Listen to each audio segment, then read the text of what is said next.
is brought to you by Head Start Basketball.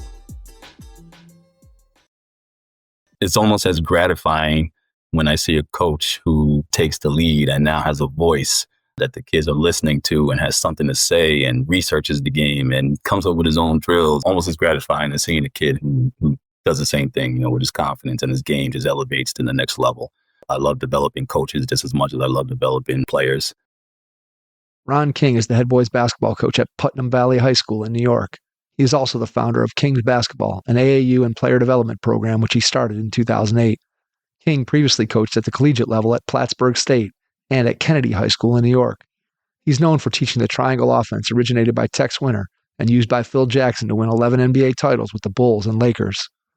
King played his college basketball at Plattsburgh State and has helped many of his players move on to play at the collegiate level. Hey, Hoophead, score big on Dr. Dish Basketball's end-of-year sale and give your team the gift of extra, more efficient reps this season. It's a perfect gift to your team for the holidays. During the Dr. Dish end-of-year sale, everything must go. You'll get $3,000 to $4,000 off select Dr. Dish models. Visit drdishbasketball.com and get your Dr. Dish shooting machine today. Hi, this is Shiva Senthil, head men's basketball coach at Oberlin College, and you are listening to the Hoop Heads podcast.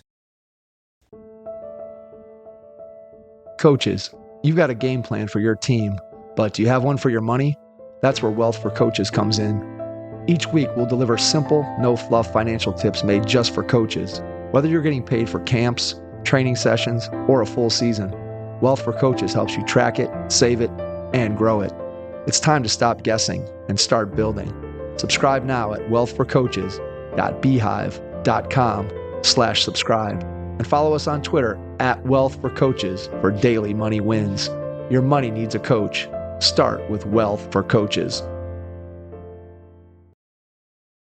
Have your notebook handy as you listen to this episode with Ron King, head boys basketball coach at Putnam Valley High School in New York and the founder of Kings Basketball. Hello and welcome to the Hoop Heads podcast. It's Mike Klinzing here without my co-host Jason Sunkel tonight, but I am pleased to welcome Orande, Coach King from Kings Basketball, Putnam Valley High School, head boys basketball coach, among many other things. Ron, welcome to the Hoop Heads pod. Hey, thanks for having me. I appreciate the opportunity. Thrilled to have you on. Looking forward to diving into all the interesting things that you've been able to do throughout your basketball life. Want to start by going back in time to when you were a kid. Tell me a little bit about your first experiences with the game of basketball. What made you fall in love with it? How'd you get introduced to it? Okay. Oh, man. Going back, my basketball career almost ended before it started. So, you know how when you're in fourth grade, you know how everybody makes the team. So Transfiguration in Tarrytown. Just moved to the area, went to Transfiguration. I was skinny, I was weak, so I could barely, get the ball up to the basket. Everybody made the team, I got cut. So in that part there, my basketball career could have ended before it started. But I got into the game and the love for the game because of my mom. She was a diehard basketball fan, Laker fan, Magic Johnson fan, so I am as well to this day. And that's how I got into the game. So after I got cut, I just went to work. She wouldn't let me quit. It also taught me quickly that I'm the type of person that I could just let things hit off my chest and roll with it. So that's how I got into the game. What did it look like in terms of you deciding, hey, I want to get better at this game. I'm not going to give up in the face of being cut as a fourth grader. What did you do? What did that look like in terms of trying to get better and improve your game back at that time? It looked like me just getting back on the court, going with my mom. Her and I would just shoot around. She would just push me around. She wouldn't let me win. She wouldn't let me she wouldn't let me go into it. She wouldn't let me win. She wouldn't let me get anything easy. So we just went back and forth. And then my grandmother as well. I was raised by 3 women, by the way. So there was no word, there was no quit there. So my grandmother also, said, it's okay. Just get back out there. There's no big deal. Just get better, get stronger. And that's exactly what I did. I grew a couple of inches, and in 5th grade, I was an all-star. As much as a 5th grader can be, So, right. So I grew a little bit. I was the biggest kid on the court, so that helped with the confidence at that time. And then it just went on from there. What was your mom's background in basketball? Did she have a background playing herself, or was she just a fan? Yeah, she was a fan. She was actually a tennis player. Tall for a woman. She was 5'9", 5'10", 11 in heels. So she was a towering presence, and just really confident, and always knew what she wanted to do and what she was about. So yeah, she was that presence for me, and the no quit. And I saw it in her. She went on to be a nursing supervisor at Westchester Medical. So the determination that took, I saw what she was going through and what she did, and yeah, I took that on. As you started getting a little bit older, you mentioned that she was a Magic Johnson fan, and then you became a Magic Johnson fan sort of by osmosis there. Who would you model your game after, or who did you like to watch besides Magic as a kid? And did you try to take stuff? I know when I was young, right? So I grew up born in 1970. So my access to NBA games when I'm 8, 9, 10 years old is not like it is today, right? It's one game. It's like the game of the week and that kind of thing. And so I can remember being in like first, second, third, fourth grade and watching a game and then trying to go outside and have my hoop at 8.5 feet so I could dunk like Dr. J or work on my magic passes or whatever. So who'd you kind of model your game after it in that young age when you're still kind of in elementary school? Okay, so same thing. Grew up, born 1971. Grew up around that, in that era. So Bernard King was first. So Bernard King was my guy. Guy was a monster. It was a travesty that he wasn't one of the greatest 50 players the first time around. But Absolutely. Bernard King was my guy. But then when the Knicks did him dirty, but I was always a Laker guy because my mom, I was allowed to stay up late and watch Laker games with her. When we're on the East Coast, she's there on the West Coast. But being in New York, so Bernard King was my guy. But I really modeled my game after Jordan. So I was a Jordan guy, the VH test tapes. I think that's how we recorded the games back then. I just watched them over and over and over again. And then I'd go out there and just model it. I was the only boy in the house, so, I would just use my imagination. And that's where I think my creativity came when I got on the court. Just playing by myself, pretending somebody was there and then just doing moves and, and just playing and trying to get better in the game. So I made up a lot of scenarios. Sometimes I lost to myself, you can imagine.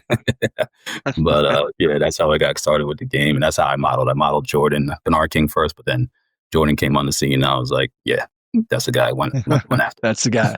Completely understand. All right, give me your Jordan GOAT case. Lay it out for me. The Jordan GOAT case. I mean, all you have to say is the guy is amazing. Just look at all the things that he accomplished in the amount of time. Even when he came back into the league and played for the Wizards. At 40 years old, he was doing his thing. The guy's got accolades after accolades. But think about Bernard King. LeBron's great and all that good stuff, but the swag that Jordan had. On the court, just the cool swag he had and the way he went about his business, it was relentless. And then when he, broke through and had the ability to make other players better around him, thanks to Phil Jackson and Tex, that's when he really took off. And that's when I was like, oh yeah, okay. Now he's unstoppable. Now he's just unstoppable. Yeah. Yeah. I always feel like when people ask me, one, I just say, if you don't think he's the greatest, then you weren't there watching what he was doing. And just, I feel like he was just inevitable, that it would just, he just kept coming. He just kept coming. And I feel like there's never been a player that had the combination of A, his physical tools, B, his maniacal work ethic, which gave him every fundamental skill, footwork, form, just everything about basketball IQ, everything that goes along with that piece of it. And then mental toughness. There's never been anyone in the game more mentally tough than Michael Jordan. And you combine the physical tools, the skill level that he attained through hard work, and then you take just the mental toughness to be able to shrug aside any mistakes that he would make and just to always come through in the big moment. I tell people all the time that when you watched Michael Jordan, you just knew that there was going to be some way, somehow, that he was going to figure out how to beat you. He's going to figure it out. he might not have figured it out in the first quarter or the second quarter, or he might not have figured it out in game 3 of a series, but by the fourth quarter or by game 6 or game 7 of a series, he was going to figure out whatever it took to beat you.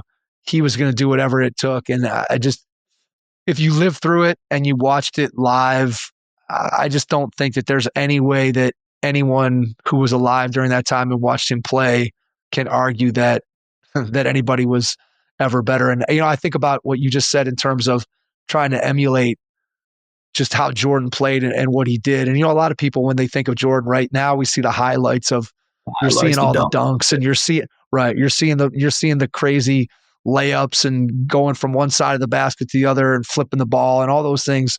But you don't often see nearly as much all of his footwork in the post and his footwork on the perimeter and his balance and just the form in terms of his shot, being able to get to that shot out of anything. And so a lot of times, I guess people don't necessarily equate fundamental basketball with Michael Jordan. And yet, if you look at what he did on the floor, there was probably no better person to try to emulate in terms of footwork and basics and all those things. And then obviously he had the flair and the swag like you talked about, but to be able to go out in your driveway or wherever to be able to practice your game and sort of model it after Jordan.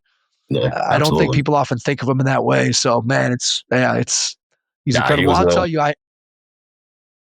I just had an opportunity. To go down to, so I retired in October, Ron, from my teaching job. And when I retired, I told my wife I had 2 things on my bucket list that I wanted to do sports wise.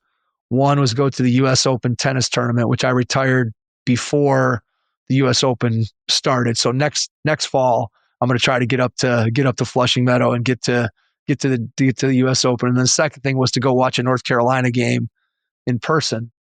So I had a friend, John Schulman, who coaches at the University of Central Arkansas, and they opened up their season. They were North Carolina's first home game this year. So I got a chance to go down. Coach Schulman got me into their shoot around. I got to go back through the locker room with Jeff Lebo, with some other people from Central Arkansas, my wife, my daughter, and saw they got the whole wall of Jordan, all the shoes, like every model of the Jordan shoe, all these like Jordan murals, like the jump man is everywhere. So I was like, my wife's like, you look like you were like 10 years old. I got to shoot on the Dean Dome floor. It was just like, it was crazy, man. Like it was unbelievable, unbelievable stuff. So can completely understand where you're coming from in terms of modeling your game after Jordan. Yeah, and that's where my mom came in as well. So every Christmas, I don't know, you'll remember this. Every Christmas, they used to come to New York and play the Knicks, and we were there live. Watching. That's awesome. But yeah, man, it was crazy. It was insane. One year we had floor tickets right behind the basket. That was the year that Patrick Ewing hit the game-winning shot. That game was insane, and Knicks fans were high-fiving everybody and all this good stuff. And I'm rooting for Jordan, but right. I'm high-fiving Knicks fans. The game was that good, So yeah, the love of the game came from my mom, and yeah, that's cool. I mean, it's just, again, when you have that passed on, and again, oftentimes, right, it's somebody's father. Like the stories of somebody's mom passing the game on to them are few and far between. There aren't nearly as many of them. So it's cool to be able to hear that story, that it was your mom that kind of drove you into the game and developed your love for it and all that, so that you were able to continue to bond together with her, and she's there on the court with you and playing and not letting you win and all those kinds of things that, you normally hear those stories about dad. And so to be able to have your mom be a part of that, and even your grandma, like you talked about, to be able to encourage you and get you to move in that direction is really cool. Yeah. Tell me a little bit about, as you got older and you're moving towards high school age, how did your training, your going about improving as a player, how did it change from when you're in elementary school, where again, you're kind of out working with your mom, but did you get more, I don't know if scientific is the right word, because again, you and I grew up in the same era, so there wasn't much that we were doing that was scientific the way it is today, but just what did you do in terms of planning out how you were going to get better as you got older and got into high school?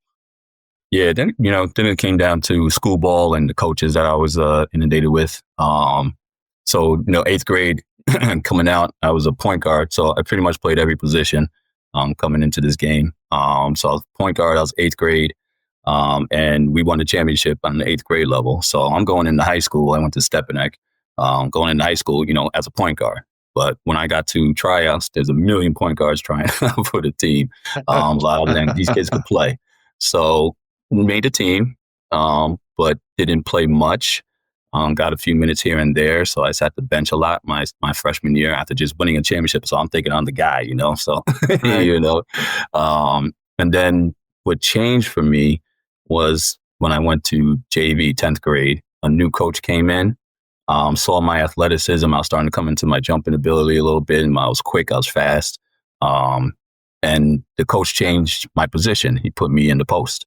And that changed my game. I had a great season that year. I was a leading scorer, leading rebounder for the team. But then going into the 11th grade, now I'm in Stepanek. Marty Collin just got done graduating from the from the team, and we got Kyle Harrington on there as well. So 11th grade, I'm a 4 and a 5 now. But now high school, Stepanek is 6'5", 6'6", 6'7". I have no business being in the post. Okay, right. So I don't play as much. I do come off the bench. I'm like 6'7", 8 man coming off the bench. I get a couple of minutes at the 4. But then in my senior year, I stayed in that 4 position and that 5 position. And yeah, I was one of the leading scorers in CHSAA, leading rebounder as well. So I just thrived when my jumping ability came in. My footwork got better. The coaches I had coming in from 7th grade, Coach Carney and Coach Krause, they were brutal on me. Back then, how it was. It was like, yeah, touch the rim, Right. touch the rim. I'm like, 7th grade, I can't touch the rim. But they'll maybe do rim touches until I was blue in the face until I tried to touch the rim. So that helped me. So it was just the coaches that I had, and then changing my positions. And then, when I got to college, my position changed again. They put me on the wing. I was a 3 now. And that position I settled into, and then semi-pro, I was a 1 and 2. So I was all over the place playing every position, and I loved it because it helped me be a better coach. Because I was like, I've been there. I know what you're going through. I've been on the bench. I've been the guy. So I know what you're going through in all aspects of the game. Yeah, absolutely. When you think about those guys that coached you in high school, and then you think about yourself as a coach today, what are some things that you took from them that you still feel like are a part of you today in terms of your coaching style and just the way you approach things? Yeah, the big thing I take away is that the kids can figure it out. So we like to, I see a lot of adults, they baby the kids. They say, oh, don't give them too much. That's too much for them. And, stuff like that. Kids are more resilient, and kids can figure things out, and kids can take a lot. As long as you can teach it to them the right way, the kids can figure it out. Just like, I like running the triangle offense, and people thought I was crazy, trying to bring the triangle offense to youth basketball. But what I found out is the kids can understand it. If you teach it the right way, the kids can understand it, they can pick it up, and it actually helps them become better at basketball IQ. Triangle offense is amazing at helping kids get better basketball IQ when you make up the principles and apply the principles, and they learn and know the principles, not just move here, move there, but the principles that go behind it that trigger the movement. It's a great tool for teaching basketball IQ. So yeah, I've been doing it for years on the youth level, high school level. Triangle offense is what we do. Yeah, I just put out I revived my Hoop Heads Pod newsletter like a week and a half ago. I hadn't done one in like a year, and one of the videos I put in was from a guy who actually explained how you can use the triangle offense in today's basketball. Because a lot of people, I think, associate the triangle right in a pre 3-point era of the ball is going and swinging, and right. And so people don't think, hey, how does it fit into the threes and layups and all that kind of thing? And this video kind of broke down a little bit of how you could take the triangle and, I don't know if modernize it is the right word, but just utilize it to still be able to take advantage of some of the things that we've done with the game today in terms of threes and analytics and layups and all that kind of stuff. So how do you think about that when somebody comes to you and says, how can you be running the triangle? Like you talked about, it helps kids with their basketball IQ. But when you think about somebody who asks you the question of, hey, how does the triangle fit into, that's not modern basketball. How do you respond or answer that in terms of those kinds of questions? Because I'm sure you get them all the time. Yeah, absolutely. So my biggest answer is that they just don't know how to teach it. They get the concept of it, but it's just it takes a skill to teach it. You got to really study it. So that's the biggest thing. But for modern basketball, especially with the three, you're running the triangle, especially the way they play out the high post. I mean, a lot of offenses that are run today are pieces of the triangle. A lot of people For just sure. don't realize it. So now you see players playing at the high post and the pinch post a lot now. That's born from the triangle, and when you come off of that handoff, boom, you got the kick to the corner. Doesn't get more modern basketball than that. So just knowing the principles of the triangle and knowing how to teach it, it's more modern than anybody thinks. The only reason why they don't think it's modern is because you still play with a big man in the post. And, that's a thing of the past pretty much in the mid-post area. But if you have a mid-post that can go to the dunker spot and hit a baby J and is a good screener and a good passer, you have a beast of a player.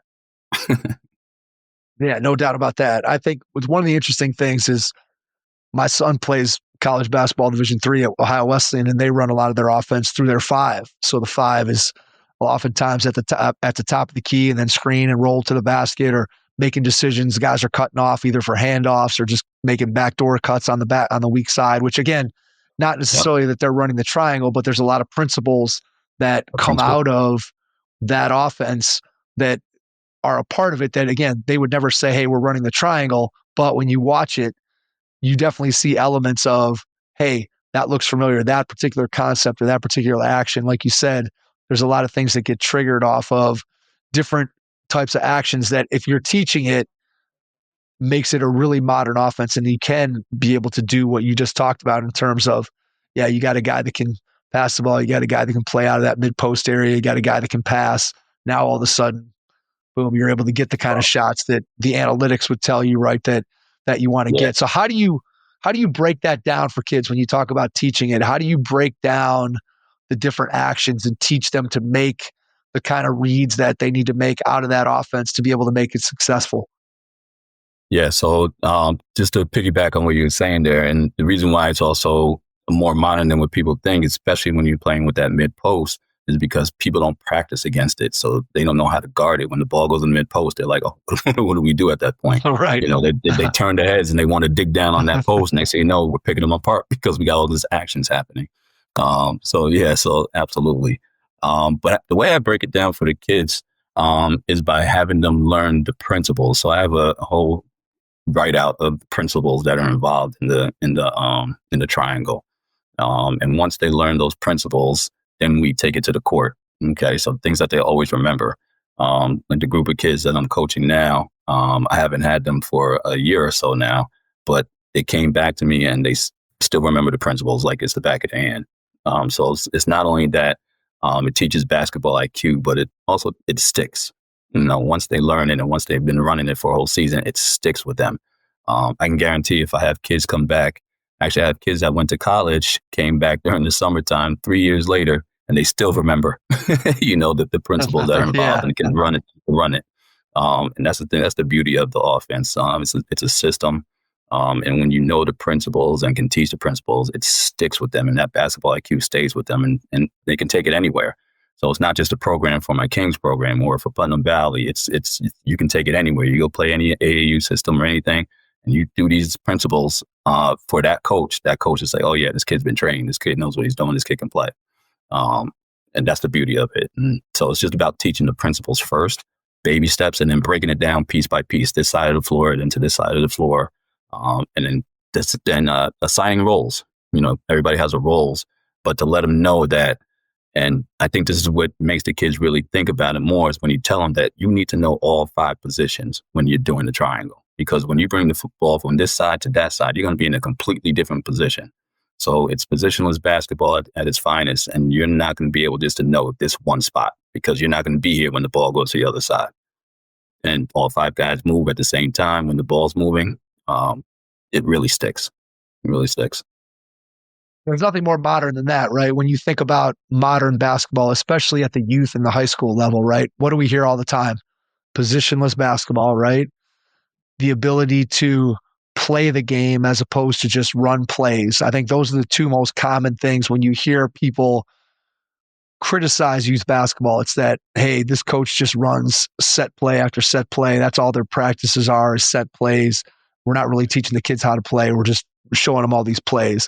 And then again, when you talk about trying to pigeonhole, think about your own career, right? You're playing different positions as a player in junior high, and then you're playing different positions in ninth grade, and then 10th grade you switch, and then you get to the high school level, you got to switch again. You get to college, you get to pro, all over there. You're playing all over the place, and so you don't want to get pigeonholed into a certain spot, especially at a younger age, right? You want to develop kids in such a way that they're developing all their skills. And I think those are the two most common criticisms that I hear about youth basketball coaches or youth basketball programs, is that they just pigeonhole a kid into a position, and that they don't teach kids how to play. They're just running whatever. They're running their stuff, right? They're running their plays. That doesn't translate to wherever their next situation is going to be. And so what I hear you saying, which I think is a great point, is that when you teach the triangle, you teach it the right way, and you're teaching triggers, and you're teaching reads, you're teaching movement, you're teaching guys to play out of different positions.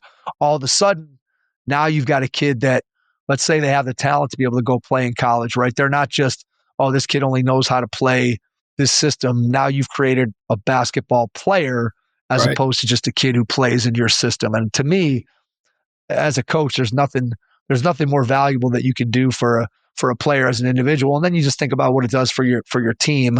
And obviously you've put a lot of time into, as you said, studying it, which is another great point that I think we always try to make with especially young coaches, right? Is if you're going to teach something, whatever it is, doesn't matter if it's a triangle or it's dribble drive or it's read and react or it's a high ball screen offense, whatever you want to do, you better know that like the back of your hand so that you can teach it. Because if you can't teach it and you don't know it really well, the kids are going to figure you out real quick that you don't know what you're talking about, because they're gonna have questions. It's not like when you and I were playing, where if the coach said something that didn't make sense, everybody just kind of kept quiet and we're like, hey, we'll try to figure it out. Now those kids are gonna ask for sure. There's no doubt about that. 100%.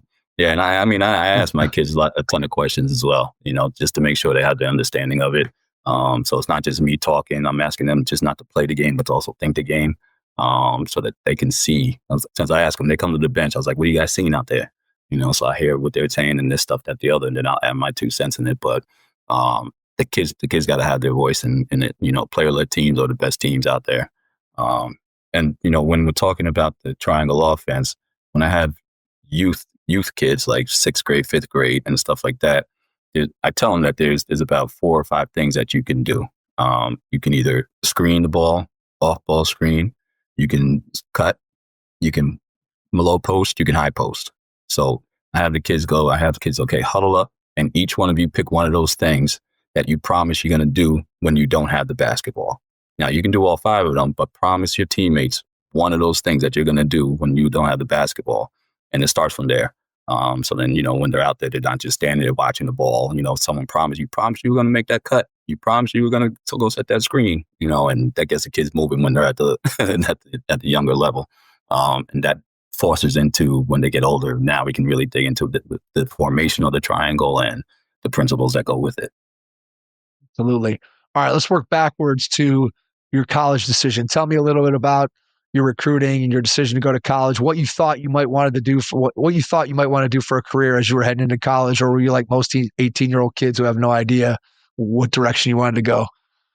Yeah, 100%. I wanted to go to Springfield College. That was my thing. I wanted to be near the Basketball Hall of Fame, all that good stuff. Went to, the camp and all that good stuff. But I wasn't getting the attention from Springfield College. So I had to do the work myself if I wanted to go there. But Plattsburgh, I went to SUNY Plattsburgh. They came calling. They recruited me hard. They came to the house. This was back in the day when, coaches come in the house and sit down and have dinner and all that good stuff, They came to the house multiple times, and my parents fell in love with them. So Plattsburgh was a place, and it was a great place. It was a great choice for me. It was a great choice. I had a nice career there. And so that was my progression into college, playing college ball for Plattsburgh. Man. When did you know that when did you think coaching was going to be something that you might want to pursue at some point? Was that something that you were thinking about at all in college, or was that something that was not on your radar at all? You're like, I'm just going to try to play a little bit after I graduate, and then go and, I know you're in real estate now, but just kind of walk me through hey, I'm done with my career. What am I going to do next? Walk me through that. Yeah. So coming out of college, had a decent career there. Of course, I wanted to play ball coming out of college. Didn't have the guidance. I think my college coach asked me one time, "You want to play overseas?" I said, "Yeah," and that was like the end of the conversation. But never went any further than that. So coming out of college, just like any college graduate, I had to get a job. So I got a job. I landed at SUNY Purchase. That's back when, you'll remember this, when the Knicks used to practice there, back in SUNY Purchase. So I was the manager at the bookstore there. I found out that they had open gym. Coaching was not on my radar at all. I didn't have no inkling to coach. I didn't know what coach was. I had no idea about it. So I just went to the open gym. So I started playing open gym. I'm out of college myself, so I'm pretty much around the same age as the kids that are there. And I just start balling. And next thing you know, this giant of a man comes over, Pete Caruso comes over. He's like, "Hey, you gonna try out for the team?" So I was like, "Hey." So what I didn't know is that the team, they didn't have a team for 6 years prior to that. So he's like, "Yeah, you gonna try out for the team?" I was like, "Yeah, coach, I did my 4 years already." So he was like, but I was like, "I'd love to help out with the team." And so he was like, "Yeah, absolutely." So that's how I got started in coaching. So I started coaching college, right out of college, started coaching college basketball. Was there for a year and change, I believe. Yeah, for a year and change. And then I went and played. So a couple of years I was off. Then when I was done playing, moved. And then I saw a rec center. So I was like, "Yeah, can I volunteer to help?" Got into the rec center. Had every position in that rec center from that point forward. We started their first travel team there in the Fishkill Rec Center.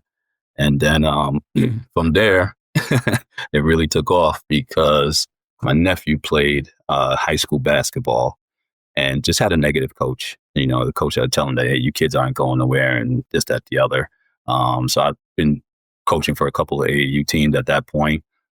So I went to one of the games and I saw the negativity for myself, and it outraged me. So parents were telling me, it's like, "Yeah, you should help out with the summer team and this, that, the other." And I was like, "Okay, tell me about it." So they pointed me to the person that was running it.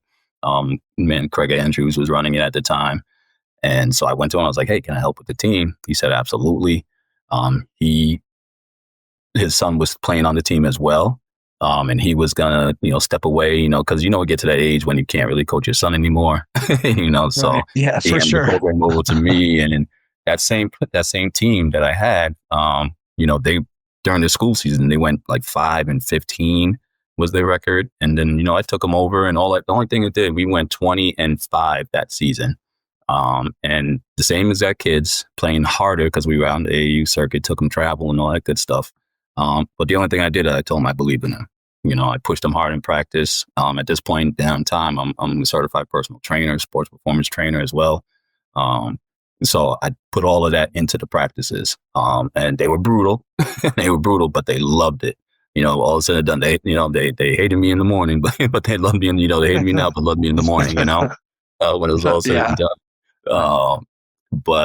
And to this day, these kids, they call me back. We talk all the time, and so they love that time in their life, and everybody's always wishing they can go back. But that was my how I got into coaching, and kind of just fell in my lap one day playing pickleball, and then went from there.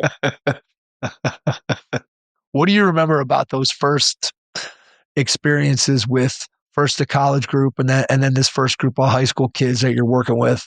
What did you love about it right away? What was it about coaching that really hooked you and said, "Hey, I want to stay in this. I want to really pursue this moving forward"? Man, the adrenaline. I mean, it was a rush at first. My first college game, the coach got kicked out. Okay, so I'm a college kid myself. The coach gets kicked out. It's the first half.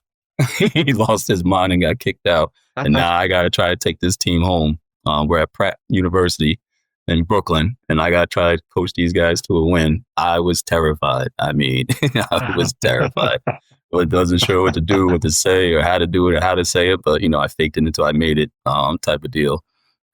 So that was my first experience with that. But what got me to stay with it was that team I just told you about. That they went 5-15, and then 20-5. The joy that they had playing that season was what hooked me. seeing kids improve, get their confidence back, and go on to do good things now in their lives as well. That's what it's all about now for me. To see that transformation in kids, it's special. It's special. It's something you just don't want to ever leave if you don't have to. So yeah, that's what Absolutely. made me like. Yeah, yeah. So was that first group that you're coaching that you're describing when you jumped in? Is that the genesis of Kings basketball, or did that come later after the fact? Tell me a little bit about how you got started. Was that already the organization, and then you just kind of took it over, or you started your own thing after that experience?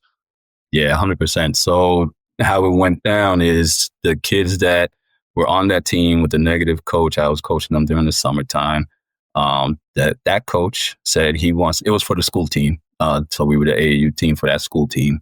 Right. So the coach came back and said, I want to take over the program. So we were like, okay, want to take the program over. We offered to help him. He didn't want our help. So I held a meeting at a restaurant right across the street from the school with the parents and all that good stuff and the kids. And they were like, yeah, we're not going to play for him. So then somewhere in the background, one of the parents screamed out, why don't you start your own? So I looked, I was like, why don't I start my own? So that's how Kings basketball was born. We were actually the Fishkill Wolves at first. Okay, then a group of kids came in and said, "Coach, we don't like the Fishkill Wolves name." I was like, "Okay, so what do you want to call it?" So I was like, "How about King? How about Fishkill Kings?" So I never thought about calling the Kings, and so they came up with it, and I was like, "Oh, I love it." It's like, okay, so we became Fishkill Kings, and then during the years, we realized I didn't have any kids from Fishkill on the team, so we dropped the Fishkill part and became Kings basketball. So that's how Kings were born. What were the biggest challenges in growing it? So you start with that one group, right, of parents and kids that have a great experience with you. How do you then grow that into a bigger business with more teams and the training aspect and all the different pieces that you have today? What was that process like? What was easy? What was hard about it?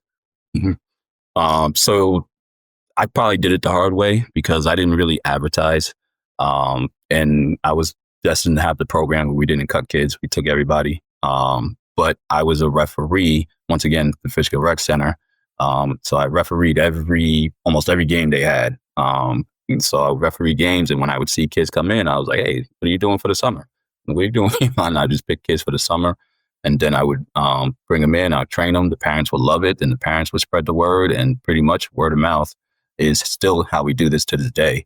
Parents just bring it in. You really won't see much advertisement. I mean, I have the Instagram and stuff like that, but you won't see me going out there advertising and doing any big hoopla because I really cater to the Division II, Division III type of players, type of players like that. They want to play club ball for their school, maybe. Now we felt over 20, nearly 30 kids now go and help them play college basketball at the Division II, Division III level, which I'm proud about and happy for that, if that's their goal. So we just try to figure out what their goal is with the game of basketball.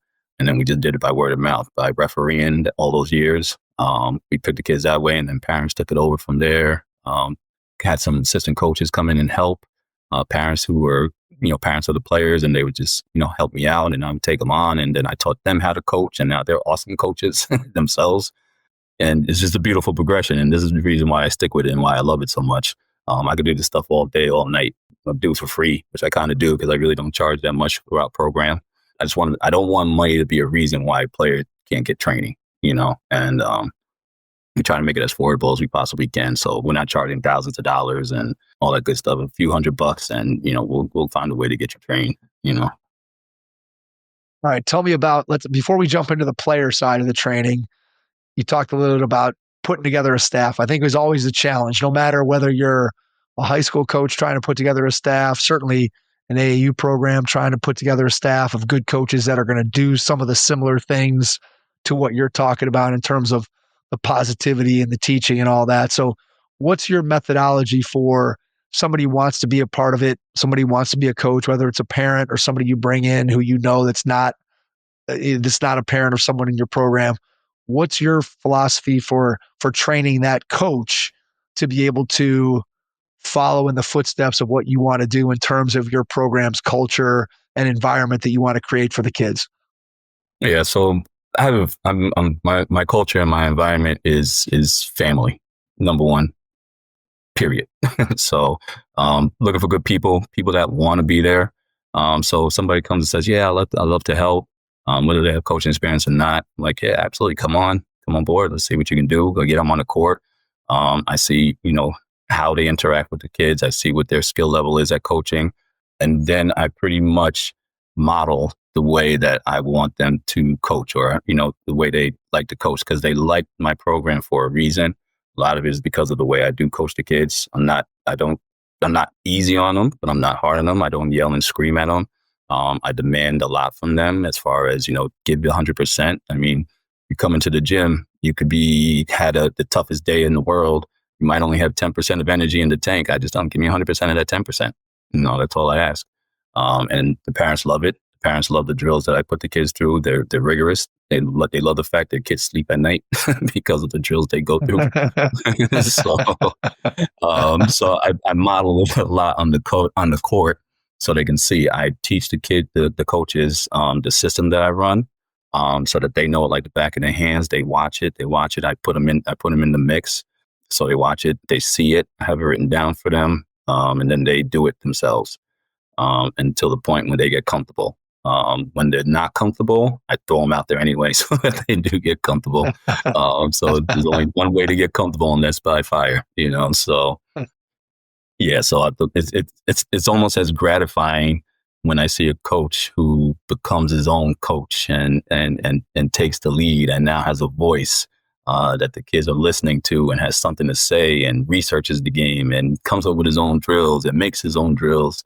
Almost as gratifying as seeing a kid who does the same thing, with his confidence and his game just elevates to the next level. So I love developing coaches just as much as I love developing players. Yeah, and my philosophy is just throw them to the wolves, throw them to the fire. They don't know how to do it. I didn't know how to do it when I was at SUNY Purchase. I was thrown to the fire, shivering in my boots. Same difference. You just go out there, fake it till you make it. You mean well, and if I see that you mean well, then you can't go wrong. You can't go wrong. Yeah. Yeah, it's a great point. I mean, I think the people who care, right? It's a lot easier to teach somebody the technical aspects of it when you know that they care and their heart's in the right place and they're in it for the right reasons. I think that makes it that much easier for that person to be able to find their voice and figure out who they are as a coach. And obviously, if they're getting an opportunity to watch you go through and do the things that you do in practice, then they get a feel for what your program and what you're all about. Then they can take that and inject their own personality into it to some degree, but also reflect the culture and the environment that you want to have. From a player perspective, when you're thinking about working with whether it's a team or an individual player, how do you go about making sure that you understand each individual player's needs? Because obviously on the AAU side, as you said, you're working with kids who, some of them at least, have aspirations of playing basketball at the next level.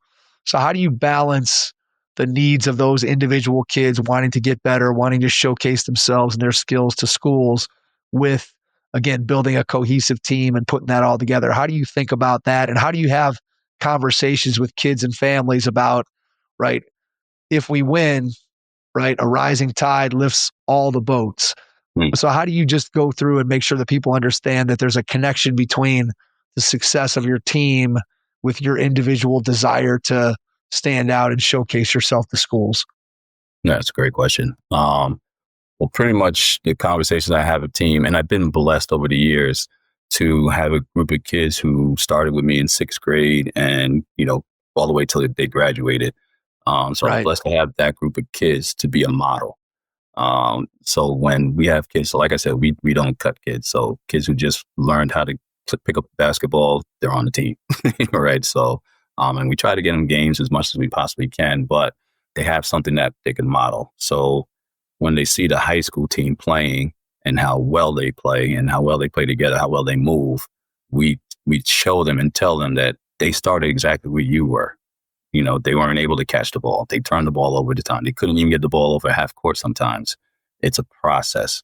And it's the biggest thing, not even so much to get the kids to buy into it, but the parents to buy into it, that this is a process. Because I tell them all the time, I was like, I really don't care if we win the game as far as the score is concerned, but my whole thing is that if each and every single player can get better, then winning's inevitable. And that's my philosophy with everything. So if I can help each player get just a little bit better every single time they step on the court, winning's going to be inevitable.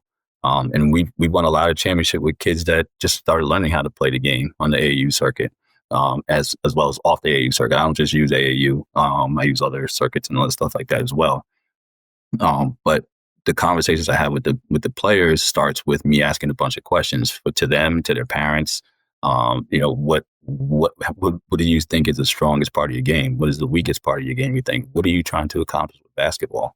I ask the parents that, what do they notice about their kids when they see them play? And the biggest thing that I always get from parents is the answer is confidence.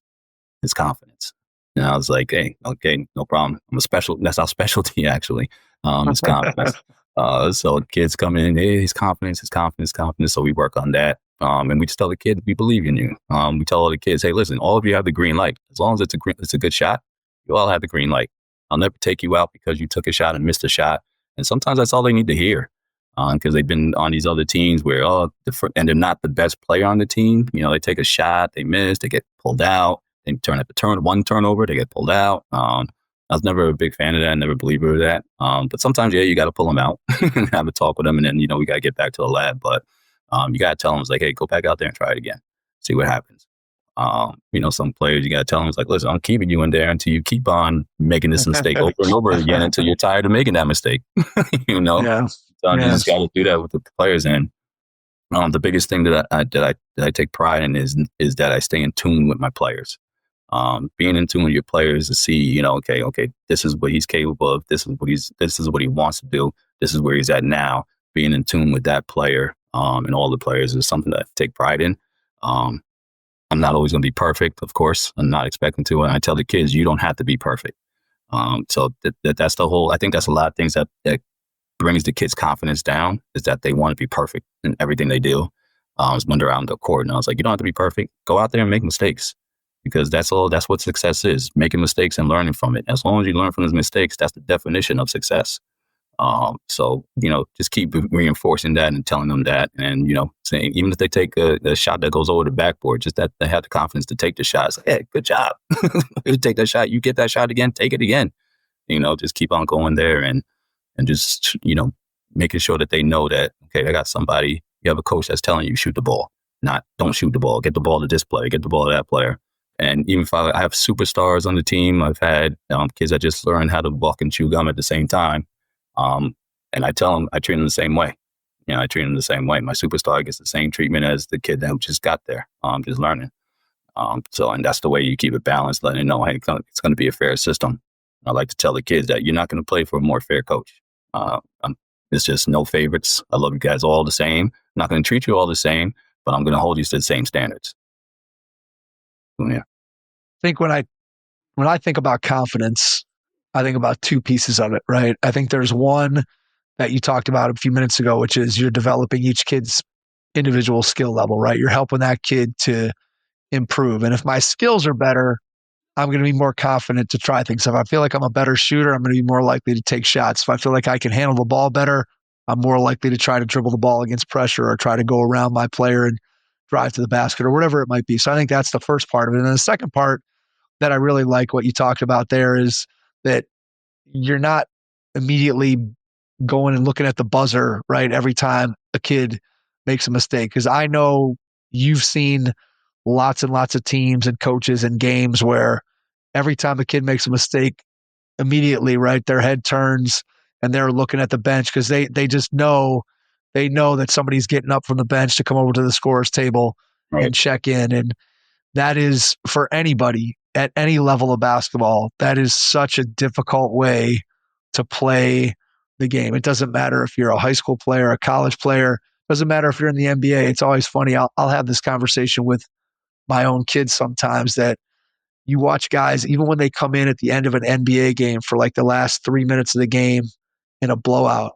Yeah. And a lot of those guys look half scared to death. I mean, they're one of the 350 best players in the world. And they're like, I just don't want to make a mistake. Let me turn it over. And they look so tentative. And yet we all know how good they are.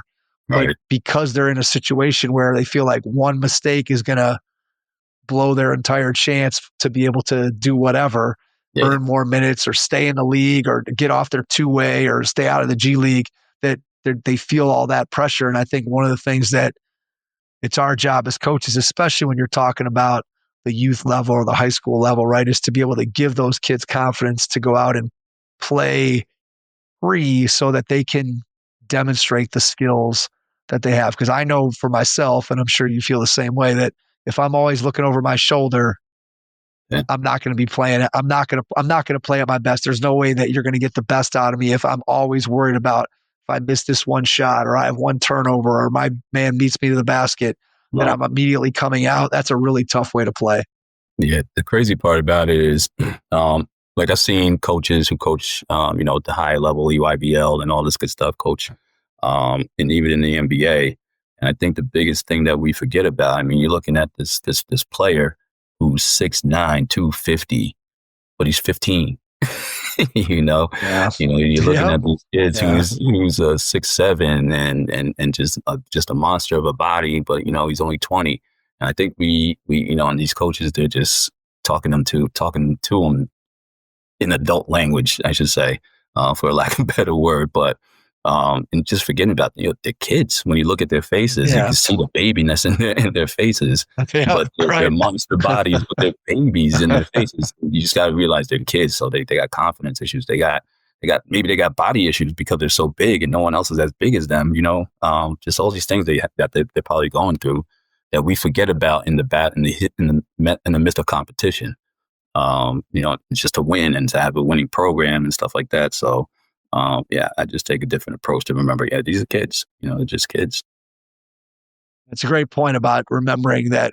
I especially think that when I watch, again, like the USA basketball, like Hoop Summit, or you're talking about like the McDonald's All-American game, or you see kids that come in college basketball and they're freshmen, or even the guys like Cooper Flagg that are in the NBA now at age 18 or 19 years old. And they've kind of been in the spotlight for so long that you forget that the kid's 18 or 19 years old. And I think, well, what was where was my mental toughness and my capacity to deal with all this stuff when I was 18 or 19 years old? Could I have even come close to dealing with all that stuff at that age? Yeah. And the answer to that is probably not. And so I think sometimes we as coaches, like you said, we forget that there's a human being that's still developing inside there, that you got to remember there's more to it than just coaching basketball and trying to get them to stop making mistakes or whatever. There's also just the human being that you have to coach to be able to, as you said, give them the confidence to demonstrate what they can do. Yeah, absolutely. There's the mental aspect of it. I mean, we talk about mental toughness, and there's also the emotional aspect of it. I mean, they're a human being. I mean, basketball is a very emotional sport. It's a very mental sport. I mean, the game's 85% mental, maybe even more.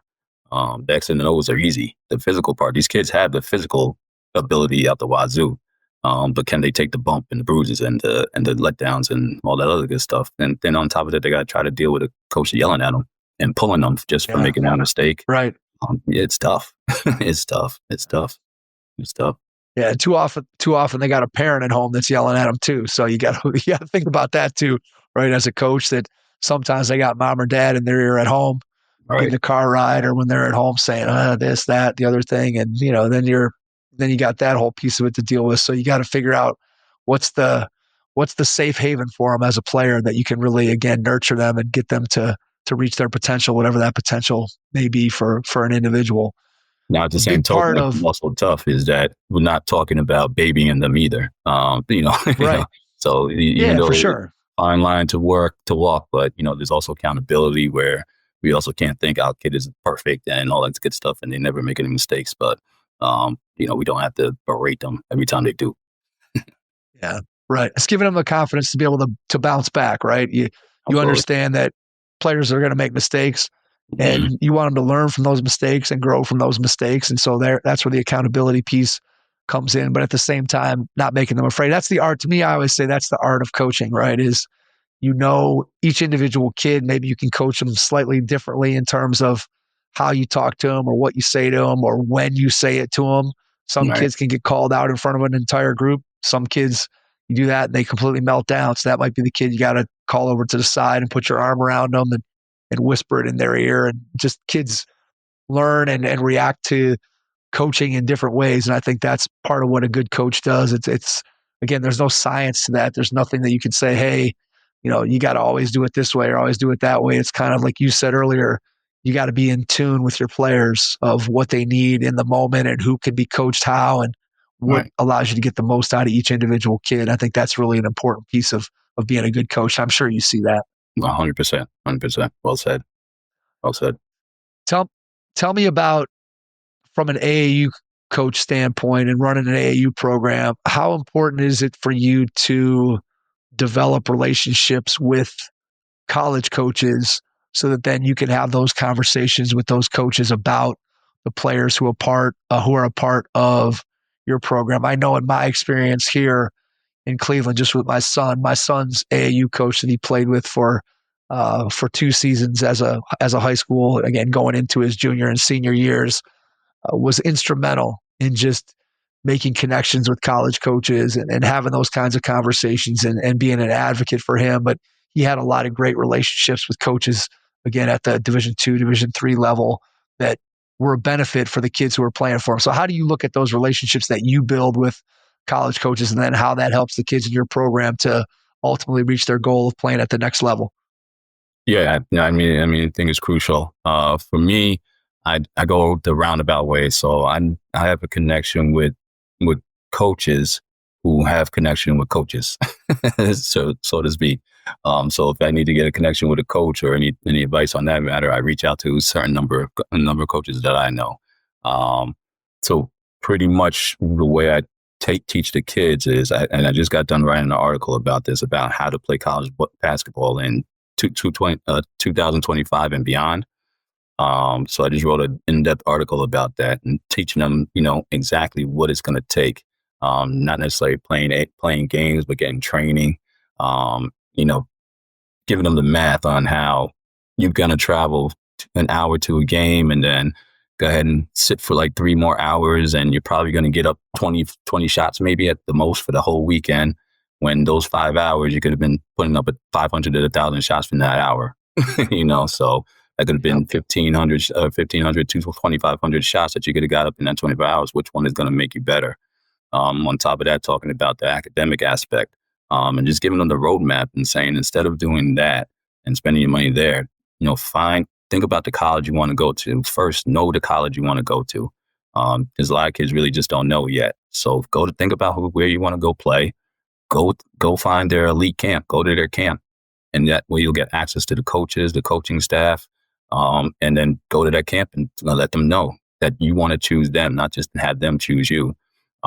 Is a great way to start. Also, reach out to everybody on the totem pole that you can find, from the trainer to the manager to to the head coach to assistant coaches, just everybody, and just reach out because they have access to the head coach. Let them know your goal. So just those avenues, and also, keeping it real with the kids and letting them know these are the numbers. I mean, there's like 300,000 basketball players out here. What are you going to do to stand out when there's only 20,000 spots in a college roster, Right. from Division I to Division III to NIA to JUCO? How are you going to stand out? What are you going to do? And that's not going to take playing more games. It's going to take training, working out, getting your game better and being better, and then going and showcase your stuff and making sure that you're going to legit events that, going to actually have college coaches there that are actually going to do an index on you and send them out to the coaches that they have in their database. And just letting parents know that you can ask questions to these event organizers. It's not just, give them the money and hope for the best, but you can actually, ask these questions. What coaches are actually confirmed that are going to be there? What schools are actually going to be there? Who's in your database? Is there going to be an index on my player if he does come to your showcase? Stuff like that. Is the NCAA eligible?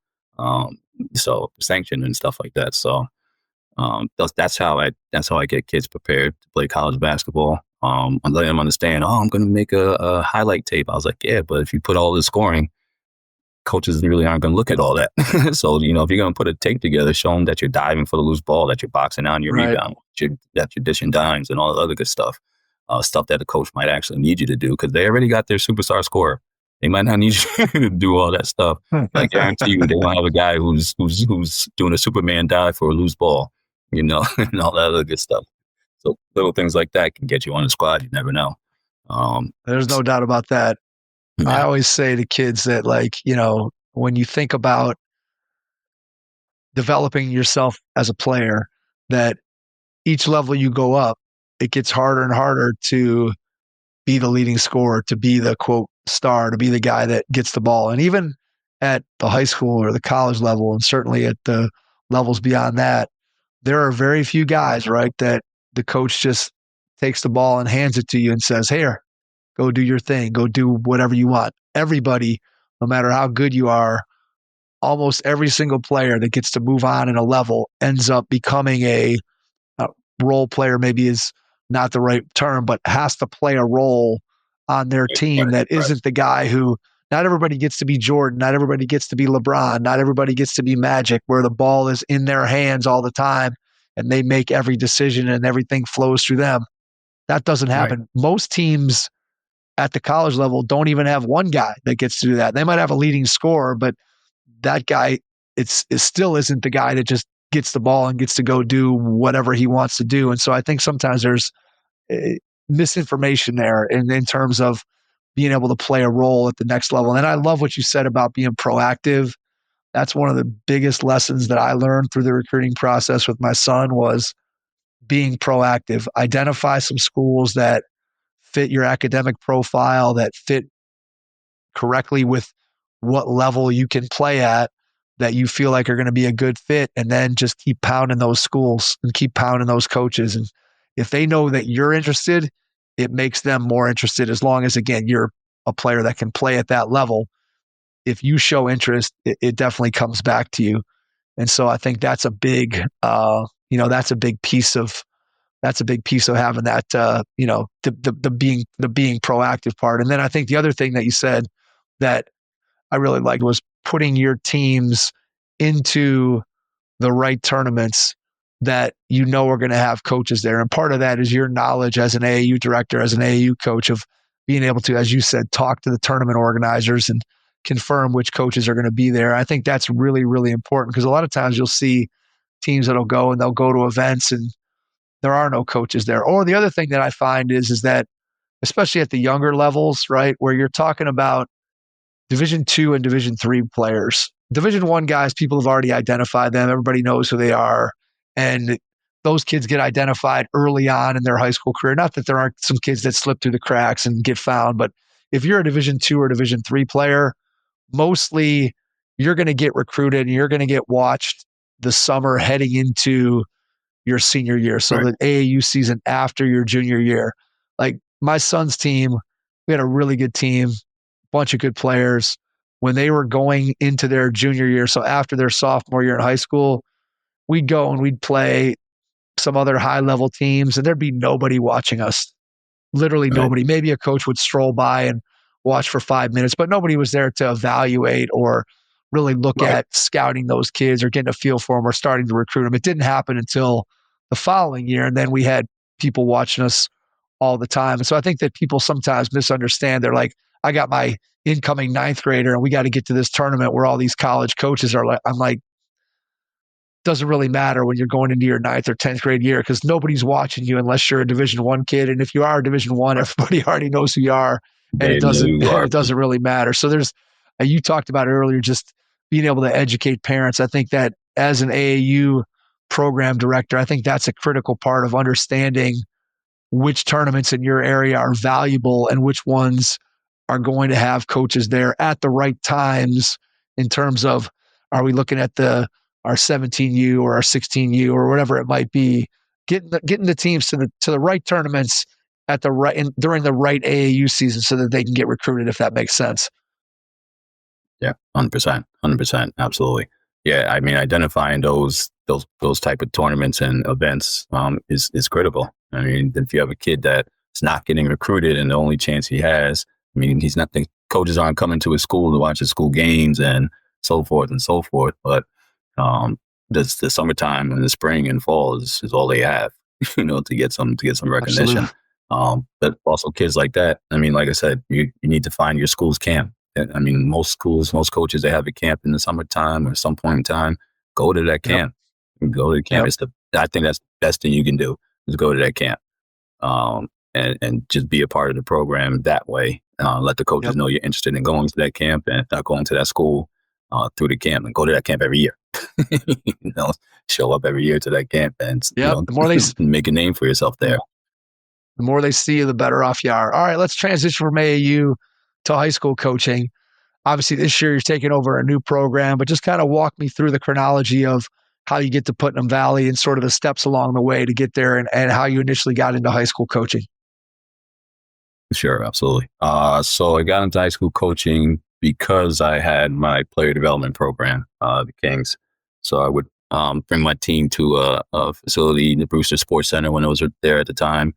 And the director of that program, Al Morales, he was put it out there. He was like, "Yeah, I'm looking for a coach to be my JV head coach at Kennedy Catholic." So I emailed him back. I think he sent it out to a couple of guys. I emailed him back and I said, "Yeah, I'll do it." I would love to do it. Out of those guys, he chose me. So I owe him a big thank you for choosing me. So we were at Kennedy Catholic for 3 years. I was the JV head coach there, and I assisted on the varsity side with him. Then when he left Kennedy Catholic, he brought me with him to Putnam Valley. And that was going on 7 years ago now. Once again, I was a JV head coach there. Last year, I was an associate head coach, and this year I had the battle, and I got the varsity head coach. So super excited about it. We just got done with our first scrimmage too, so it was nice. How'd it go? How'd you look? Oh man, we look good. Good. We look good. All right. That's good. good. We're in A school, and we just played a AA school. Okay. And it came out looking good for only having 3 practices under our belt. They look good. But this is a group that I had. When they were freshmen. This group is coming back to me as juniors now. So like I said, the system, it sticks. They were able to pick up the stuff. So even though we only had 3 practices, it was almost like a recap, and that they picked it up like super quick. We didn't even get to put our defense in yet. And they were able to pick it up and still run it. They did very well tonight. I'm super proud of these kids. I'm super proud of them. Tell me about the transition from being an assistant coach in the program to being a head coach. So there's always, whenever I talk to assistants that go to become a head coach in the same program, whether that's at the high school level or the college level, there's a couple things that happen in that transition, right? One, your role has changed from being the guy that maybe the players go to when there's problems or there's issues, and you're kind of the sounding board. And then when you become the head coach, that kind of goes away because, again, you're the guy that controls the playing time. And then there's also the piece of the perception previously is Coach King's the assistant coach. Now all of a sudden, Coach King's the head coach. So that's a transition. So just talk a little bit about what that's been like for you in terms of the transition from assistant to head coach within your same program. Yeah, I mean, a week into it, I'm still trying to figure it out. So, but yeah, so, but yeah, the heaviness is there. It's a lot different. There's a head coach who always took care of everything, and I was just there to assist him and make sure everything that his vision was ran smooth. Now all the guys that I was with all these years, they're not there anymore. So I had to bring in 2 new guys, and they've been phenomenal, by the way. So trying to figure it out. So now everything, so I had to, reach out to the former coach and, how do I do the uniform order? Things like that. Because I never had to do any of that stuff before. So how did you do it? And now I'm the guy that everyone's looking to for, the booster club and also the parent meetings and stuff like that. Instead of being the guy being introduced, now I'm the guy, doing the speech and then introducing everybody in. So it's there, talking to the AD, figuring out the plan for the plan for the year and all that good stuff. So it's a lot different. I'm loving it. I'm loving it so far. Like I said, I could do this all day long. I'm blessed again to have a great group of kids, great group of families. Just like I do with my Kings program, just been blessed with the families I've had. To the point, we get together outside of the basketball court, especially with my Kings program, and do things outside of there. On the high school side, it's just been lovely so far. So I am still trying to figure out everything. I'm sure I'm going to learn on the fly, everything I'm going to have to need to do and be for as a head coach. The one thing you mentioned, the kids, would come to me on the side because I was assistant. I'm hoping that they still do as the head coach. Yeah. I'm still the same guy, still coach the same way, still care about them the same way. And the biggest thing that I care about is their progress, is that they're getting better and that they're achieving their goals, whether that be to play at the next level or not. But I'm very clear about what my job was when I was a JV coach, and that was to prepare the boys to be able to play varsity basketball. I feel I did a good job of that because last season we were able to have 6 sophomores and 1 freshman play varsity basketball, which also helps us this year because now they have varsity, not the juniors and a sophomore, they have varsity experience, which is nice. So now I'm clear. My goal as a varsity head coach now is to help prepare these young men for college life or college ball or college sports, because not all of them are going to go play college basketball. We have baseball players, lacrosse players, football players that are on our team, golfers that are on our team that are looking to go to college for those sports. So just preparing them how to work hard, in the weight room and on the court, and have that transition into what they're going to do out there in life, because true believer that ball is life. It definitely is. And it teaches a life lesson. So I hope they can still come to me and feel free that they can. And time will tell. We'll see, because my door is always open and always will be. Yeah, understood. It makes sense. And certainly you hope, right, that you continue those relationships that you had with kids and continue to be able to have that, play that mentorship role and to be able to impact them in ways, again, the same way that you were able to impact them as an assistant and maybe even more so as a head coach. Taking over the program this year after being on the inside, right, as an assistant coach for a number of years.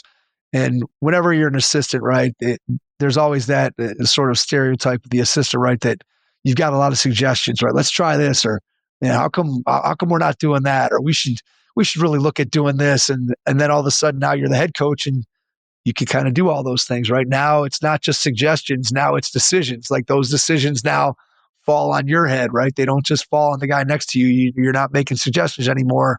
You're making the ultimate call. So when you looked at the program before you took it over, as you're going through the process of taking the job and thinking about what that's going to be like, how did you go about sort of injecting your personality or what you wanted to do, or some things that you saw previously that you thought, hey, if I'm in that position, I might do things a little bit differently than how the previous head coach did? And what were some things that you thought about that you wanted to do to kind of put your stamp on the Putnam Valley program?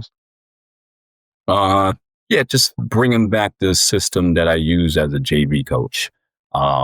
We went away from my system, totally different system. It worked for us. We won the league, last season as well. But bringing back my system, bringing back the triangle offense, the 1-3-1 defense, as a mainstay instead of, like a throw it in here and there.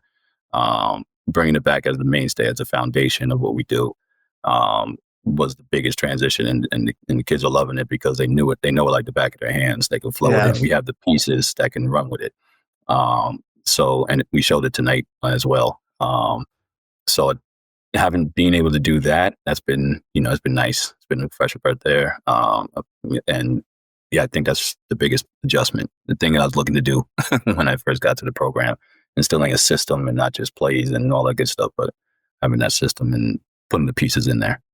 What's your process for putting together a practice and sort of your preseason practice plan to get your team ready for the first game as you're going into it for the first time, planning out what that needs to look like to get your team prepared? As you said, hey, you have a scrimmage tonight.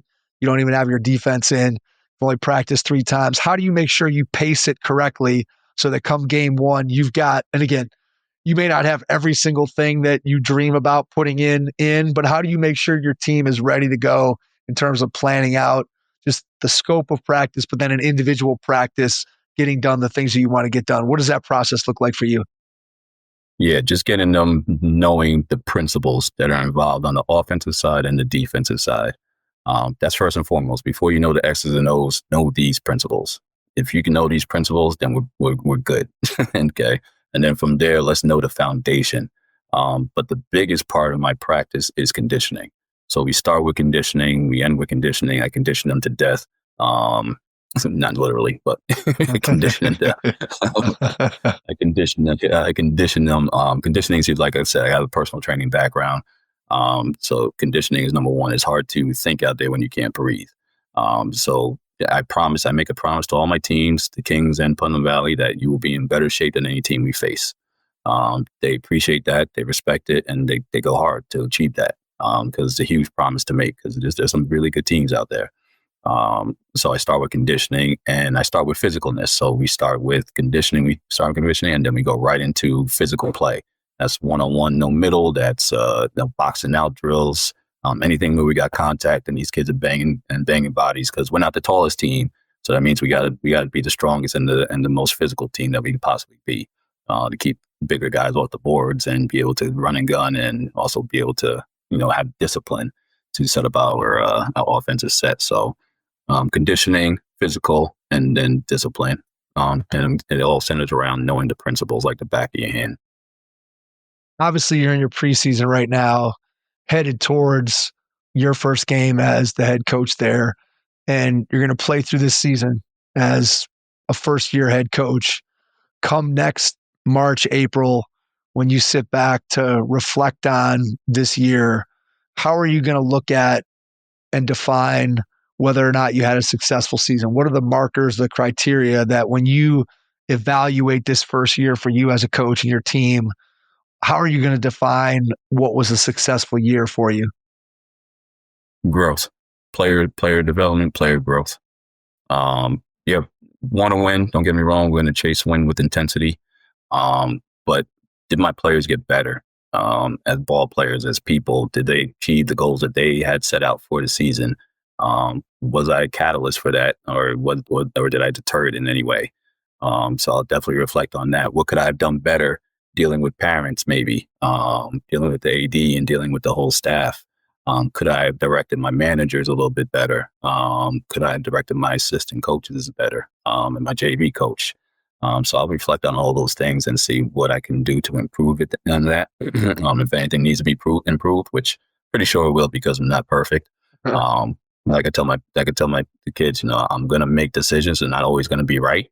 But they're going to be what I feel is in the best interest of the program and of the team and of you as individual players. And I'm going to do the same thing and just reflect on all those things. Was our system the right system to run? Should I try changing things up? But yeah, those are things I'm going to reflect on and see if I came true. Did I keep my promise? Were we the best team, best in shape there team? You go. Yeah, please, I'm a man of my word. There you go. What's the number one life lesson that you hope to teach the kids through basketball this season and through your tenure as a head basketball coach? If you could pick out one life lesson that they could take away from you 25 years from now, they look back on their time with Coach King and they say, man, this one thing that Coach King taught me, this is something that's still sticking with me in my life, that's made me a better person. It's made my life better. What's that one life lesson thing that you hope that they take away from being part of your program? It takes a team. It takes a team. No one person can do everything and all things by themselves. It takes a team. So seek those guys that that will be in the battle with you. And seek those guys, know how to identify them, hold them accountable and to the standards that you hold yourself to. And just know that you're never alone. As long as I have air in my lungs, you always have me that you can come to, turn to, talk to, whatever it takes. If you don't even need anybody to talk to, you can just be there and we can just sit in the same room and just be quiet. Whatever it takes, you let me know. So I think that's one of the biggest things that my players know, that they can always come back to me, talk to me about anything or talk to me about nothing. Shoulder to cry on, a word of advice, whatever the case may be. That's one of the biggest things that I hope they take away, on top of knowing that it takes a team. And if it means that one person, myself, is that team, then you got a village. So that's one thing I hope that they take away. and All keep right, winning. final two-part question, Ron. Part one, when you think ahead over this next year, what do you see as being your biggest challenge? And then the second part of the question, when you think about what you get to do each and every day, both with the AAU program and as a high school coach, what brings you the most joy? So your biggest challenge and then your biggest joy. My biggest challenge is going to be able to get our team prepared for the season before our first game, because we have a game Saturday. And then we go our first game next Saturday. Thanksgiving's here, so we're losing days of practice. Right. Like I said, we ain't put our defense in. We have practice tomorrow, so I'll try to get that in. We got 2 days of practice there, and then Thanksgiving, and then we have a game that Saturday. And the thing about this season is all our league games are first. They're usually last, but now they're first. So we got to be prepared. And so my biggest challenge is to making sure our guys are prepared to the level and have the discipline that we're looking for, but most importantly, have that team chemistry. I purposely kept a small number of players this year because I'm having an initiative where no player gets left on the bench all season long. So that's a tall order when you have players that can't pick up the sets as fast as other players and stuff like that to also be successful and win. But once again, I mean, we could win all the games, we could lose all our games, but is that last player who's struggling to learn the sets getting any better? Is how I'm going to define the wins. Others might not see it that way, but I'm not really concerned with that. I'm concerned about the kids. Are we getting better or not as a team? So that's my biggest challenge. Is making sure for this program, making sure they're prepared. For my player development program, the biggest challenge is making sure that the players that are just learning the game progress nicely, and the players that already know the game are getting better as well. So I guess with both programs, it's like, are my players getting better? Yeah. Better players, better people. So that seems to be a common denominator that I care about more than winning. What was the second part of the question? Biggest joy. What brings you the most joy? Yeah, seeing players get better. Yeah. I mean, there's no bigger joy than that. It gives me pleasure when I see a player who was scared to shoot the ball now also have confidence to let it fly or to drive the lane. To say, hey, coach, I made my school team. Whatever it is they're looking to do, is whether they made the team, they're sitting the bench, they want to get playing time. Hey, I got some playing time, or I made the team. There's no greater joy than that. Good stuff. All right. Before we get out, I want to give you a chance to share. How can people connect with you, find out more about your program, share email, website, social media, whatever you feel comfortable with. And then after you do that, I'll jump back in and wrap things up. Okay. So my website is kingsbasketballtraining.net. If you go into the About section, you'll see the article that I referenced in here about the college ball. So that's how you can find stuff about us. Excuse me. The Instagram is Kings Basketball NY. And those are the pretty two ways to reach out to me. My email is coach.king@kingsbasketballtraining.com. But the website is .net. So great. Perfect. Ron, cannot thank you enough for taking the time out of your schedule to join us tonight. Really appreciate it. Wish you nothing but the best of luck in your first season as the head coach at Putnam Valley. And to everyone out there, thanks for listening. And we will catch you on our next episode. Thanks. Your first impression is everything when applying for a new coaching job. A professional coaching portfolio is the tool that highlights your coaching achievements and philosophies, and most of all, helps separate you and your abilities from the other applicants. The Coaching Portfolio Guide is an instructional, membership-based website that helps you develop a personalized portfolio.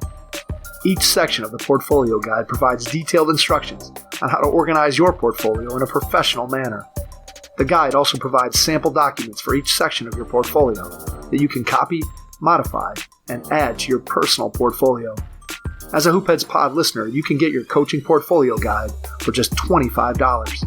Visit coachingportfolioguide.com/hoopheads to learn more. Thanks for listening to the Hoopheads podcast, presented by Head Start Basketball.